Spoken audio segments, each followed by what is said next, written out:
Football, a sport that transcends boundaries and cultures. It's called the beautiful game, a universal language spoken by millions. And people all over the world love it. From the bustling streets of Rio to the quiet villages in Africa, football is everywhere. It doesn't matter what language you speak or where you come from, football brings people together, uniting them in a shared passion. But it also causes strong feelings, huge celebrations, and sometimes big disappointments. The highs and lows are part of its charm. But football is more than just scoring goals and winning. It's a reflection of society, a mirror to our collective consciousness. It helps us understand the world around us, bridging gaps and fostering connections. It shows us what our society thinks is important, highlighting issues that matter. Sometimes it's like a battlefield for different political ideas, where ideologies clash and messages are sent. From the World Cup to games here in Addis, you can see how football and politics are connected. The influence is undeniable. Governments have used football to get what they want, sometimes using it to spread their messages or to hide problems. It's a powerful tool. But people and communities have also used football to speak up against unfairness and ask for change. It's a platform for voices to be heard. This back and forth has changed football over time, leaving its mark on the past, the present, and the future. The game evolves with society. We're going to look at times when football and politics mixed, creating moments that defined eras. And how football has been used for both good and bad. It's a double-edged sword. We'll see how brave people use football to fight for what's right and make the world a fairer place. Their stories inspire us all. Football and politics have been connected for a long time. Throughout history, powerful people have used football to influence lots of people. One of the worst examples of this happened in 1938 when Nazi Germany hosted the World Cup. The tournament was supposed to be about sports and countries coming together, but Hitler and the Nazis used it to spread their dangerous ideas. They wanted to show that they were better than everyone else. Players were forced to salute the Nazis, and the World Cup became a scary show of political power. This showed how easily football could be used for the wrong reasons. During the Cold War, football became a political tool again. Games between countries on opposite sides became really important, like a fight between different ways of thinking.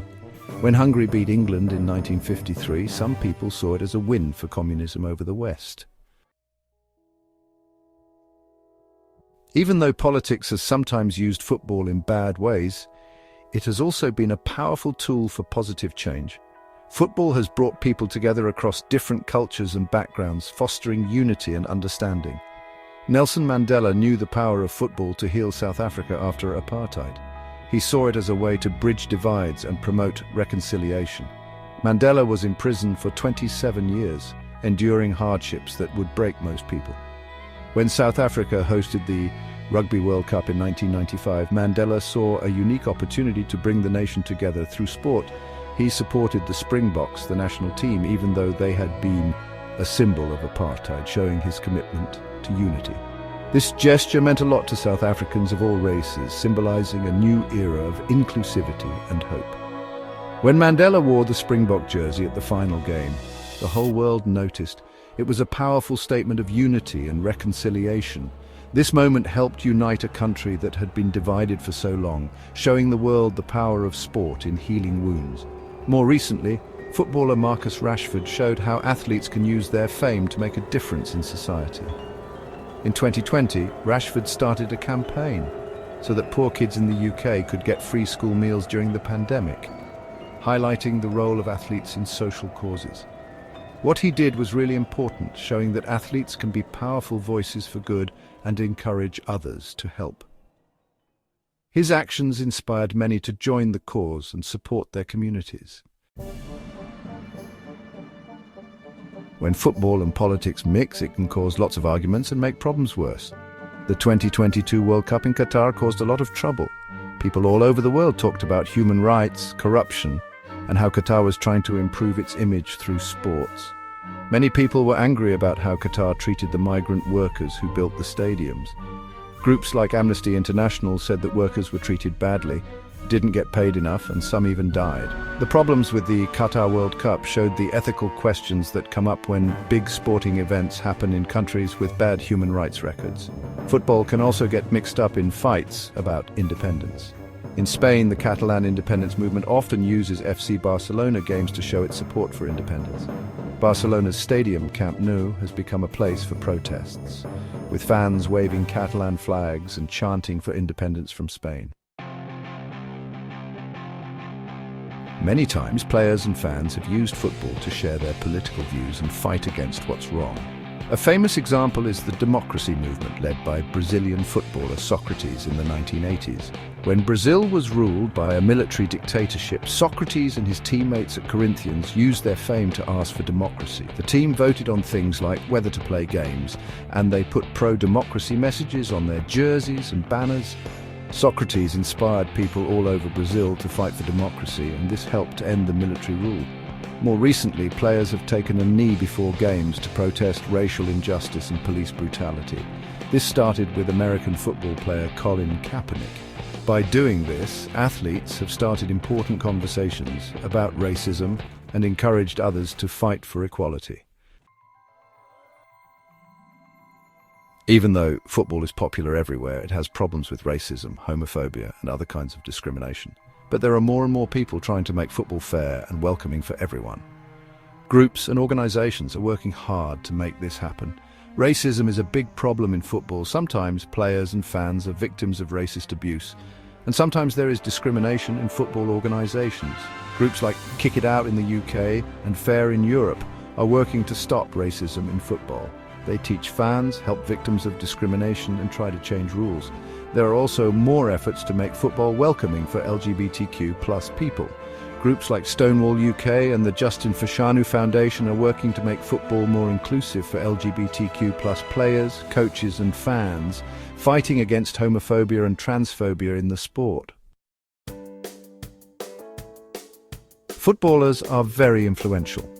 With millions of fans, they can teach people about important issues, support good causes, and inspire change. Many footballers use their fame and money to make the world a better place.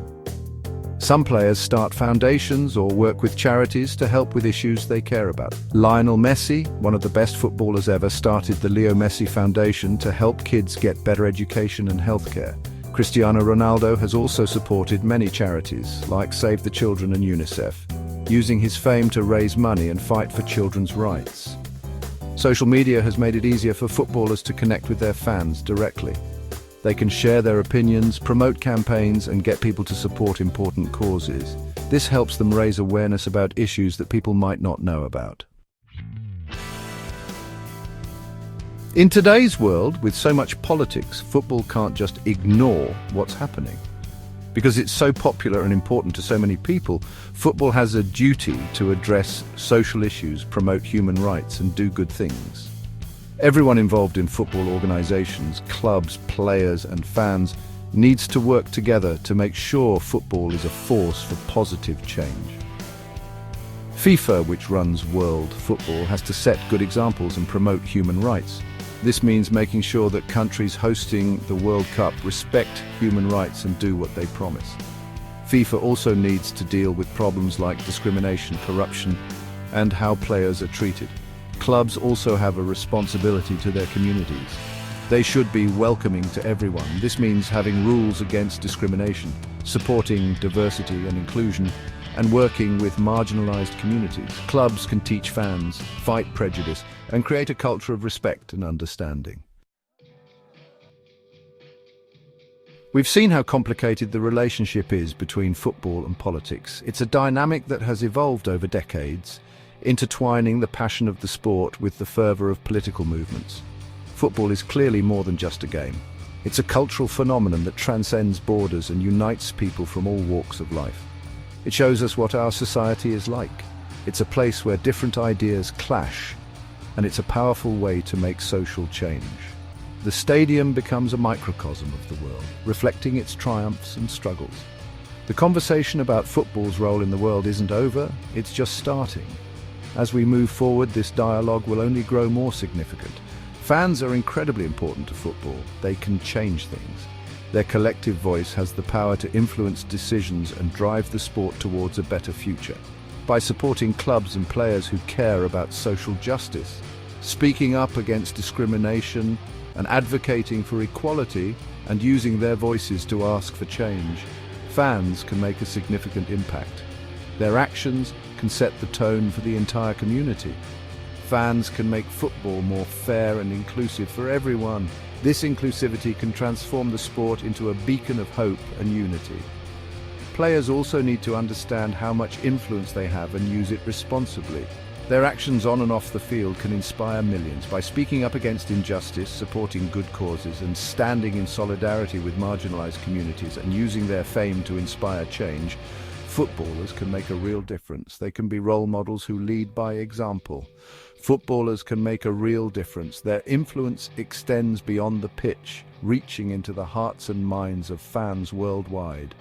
Football is loved all over the world and brings people together. It bridges cultural divides and fosters a sense of global community. It can be a powerful force for good. When harnessed correctly, it has the potential to drive positive change and promote unity. It's up to all of us, organizations, clubs, players, and fans, to make sure that happens. Together, we can ensure that football remains a force for good in the world.